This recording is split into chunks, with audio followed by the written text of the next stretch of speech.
Bonjour, ici Marc-Antoine au Centre du VR à Saint-Nicolas. Aujourd'hui, on fait la démonstration d'un échelon LC19. On va commencer par faire une tournée à l'extérieur pour ensuite se diriger à l'intérieur de l'unité. Donc, on commence. Ici au bas, on a un coffre de rangement. L'emplacement ici est pour remplir notre réservoir d'eau fraîche. Donc, lorsqu'on veut fonctionner en mode autonomie, on n'aura pas accès à l'eau. En remplissant notre réservoir et en démarrant la pompe à eau de l'intérieur, on va être capable d'utiliser de l'eau. On a une prise de courant 120 volts qui fonctionne lorsque le motorisé est branché dans le mur ou que la génératrice est en fonction. Un coffre de rangement ici et un second là qui donne l'accès au coffre complet à l'arrière qui fait bord en bord de l'unité. On a la possibilité d'acheter séparément une échelle télescopique pour accéder au toit. Très important, on va recommander de monter sur le toit au moins une fois aux 3 mois pour aller valider que nos joints d'étanchéité sont bons et s'assurer que le toit n'est pas endommagé. Ce qu'on veut, c'est prévenir les infiltrations d'eau. On a une caméra de recul qui vient d'emblée et la génératrice qui se trouve à l'arrière ici. Donc, on peut retirer le couvert pour accéder au niveau d'huile et on peut la décoller aussi d'ici. Le restant des contrôles se trouve à l'intérieur. Le réceptacle de 2 pouces, donc soit pour mettre un rack à vélo ou atteler une remorque. On a les prises électriques pour les remorques.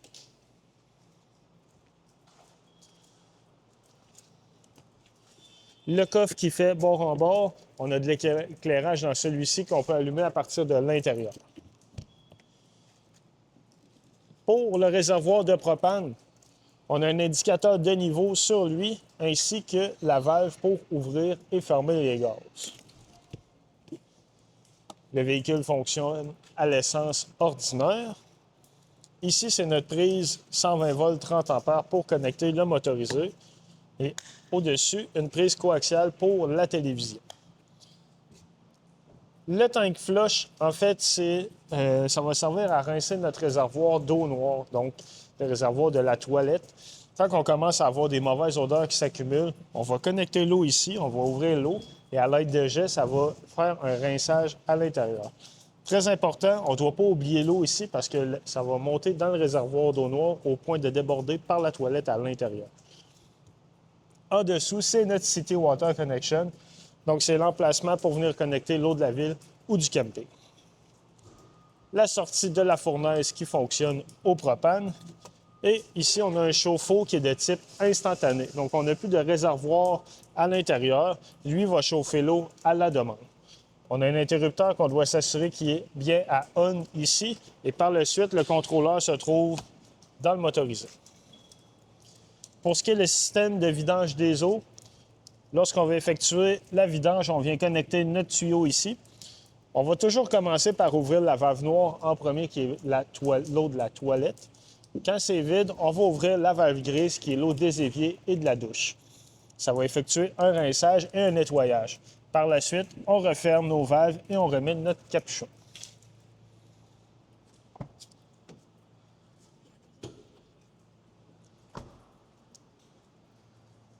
Sous le capot, on va avoir accès à nos différents liquides. Donc, on a le liquide de refroidissement, de freinage, de servo-direction. On peut aussi vérifier nos niveaux d'huile, de transmission et de moteur. L'emplacement pour mettre du lave-vitre se trouve juste ici.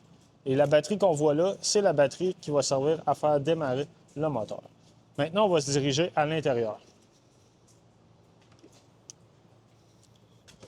À l'intérieur, dans le compartiment, on va retrouver l'emplacement ici des marches pour mettre une ou deux batteries 12 volts.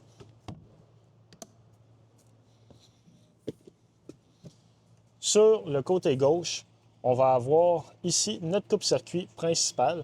Donc, c'est lui qui va couper le courant complètement en 12 volts. Lorsqu'on utilise le motorisé, on va le mettre à on. Et lorsqu'on va le remiser, on va le mettre à off.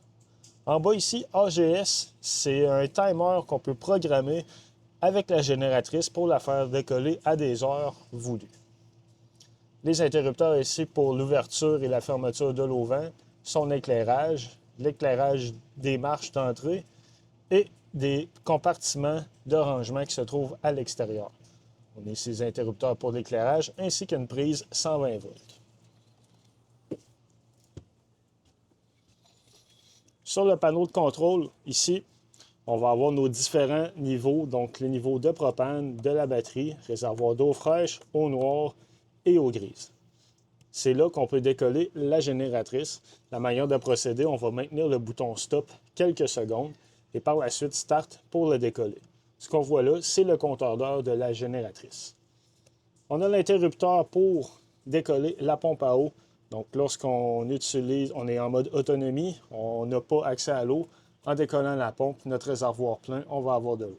On va fortement recommander de l'éteindre dès qu'on va avoir fini de se servir de l'eau. Dans la cuisine, on a un évier avec l'eau chaude, l'eau froide, interrupteur pour l'éclairage, notre cuisinière qui fonctionne au propane. Donc elle, lorsqu'on veut l'allumer, on va simplement appuyer et tourner pour ouvrir les gaz. L'éclairage pour les ronds ici. La hotte de la cuisinière qu'on peut faire décoller le fan ici avec l'interrupteur. On a un micro-ondes à convection. Donc, on va avoir le mode air fryer dessus et il fonctionne sur le 120 volts. Maintenant, pour le coin dinette qui est aussi un lit principal, on a des ceintures de sécurité pour les passagers. Lorsqu'on veut le mettre en lit, on va simplement lever la table, retirer la patte et appuyer la table tout le tour juste ici. En repositionnant les coussins, on va avoir un lit complet. On a un panneau ici, le panneau des breakers. Donc, sur ce panneau-là, à gauche, on va avoir la partie qui va gérer le 120 volts et à droite, le 12 volts avec les fusibles. Quand il y en a une qui va être défectueuse, il y a une lumière rouge qui va s'allumer à côté de celle-ci. Ce qu'on voit là, c'est notre sortie en fait pour la fournaise qui fonctionne au propane, donc notre système de chauffage. Au coin en bas, il y a le détecteur de monoxyde de carbone qui est là. Au mur, dans la dinette, on a notre thermostat pour gérer le système de chauffage au propane. Donc là, on va simplement le pousser pour venir l'activer et contrôler notre température avec l'indicateur ici. Pour ce qui est de l'air climatisé, elle fonctionne manuellement. Donc on peut ouvrir et gérer les trappes juste ici, l'ouverture. Et ensuite, on peut sélectionner à froid ou à l'air plus chaud, ainsi que la puissance des fans. Et notre réfrigérateur, lui, fonctionne sur le 12 volts. Donc, on peut modifier l'intensité avec la roulette qui se trouve dans le haut. Très important, lorsqu'on va se déplacer avec le motorisé, de barrer, de sécuriser, en fait, les portes pour pas qu'elles n'ouvrent en chemin. Dans la toilette, on a une toilette qui fonctionne au pied pour flusher. Et à la droite, on a un évier avec l'eau chaude et l'eau froide qui va nous servir pour la douche en même temps. Et au plafond, on a une ventilation qu'on peut ouvrir manuellement.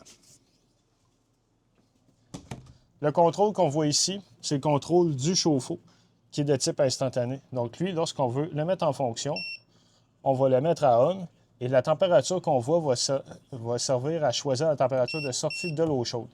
Donc on peut le mettre en Celsius ou en Fahrenheit. La manière que ça fonctionne, dès qu'on va ouvrir un robinet d'eau chaude, il y a un pictogramme qui va s'allumer comme quoi il y a une circulation d'eau, le fan du chauffe-eau qui va décoller ainsi que la flamme. Quand la flamme est apparue sur l'écran, ça va prendre quelques secondes pour avoir de l'eau chaude qui sort aux éviers ou à la douche. On a aussi l'interrupteur pour activer le fan de la salle de bain ainsi que l'éclairage. À l'avant, pour la capucine, on a la partie du lit qu'on peut relever plus loin pour avoir plus de dégagement. On a de l'éclairage et une ventilation qu'on peut ouvrir manuellement. Pour la télévision, elle est fixée sur un rack pivotant qu'on peut fixer en place. Il y a une antenne qui se trouve sur le toit du motorisé. L'antenne va permettre de capter les postes digitaux disponibles. La manière que ça marche, on doit aller dans les paramètres de la télévision, aller dans la section Channel et effectuer un Channel Scan. L'antenne va détecter s'il y a des postes disponibles. Un exemple, au centre du VR à Sainte-Colombe, on va capter 3 à 4 postes différents. Cette étape-là est à refaire dès qu'on va se déplacer avec le motorisé, changer d'emplacement. Dans l'unité, on a une pochette dans laquelle il y a tous les manuels d'utilisateurs, télévision, la cuisinière, le micro-ondes et réfrigérateur. Donc, si on a des questions ou on veut effectuer des programmations, on peut toujours s'y référer. C'est ce qui conclut la démonstration de l'échelon. Merci.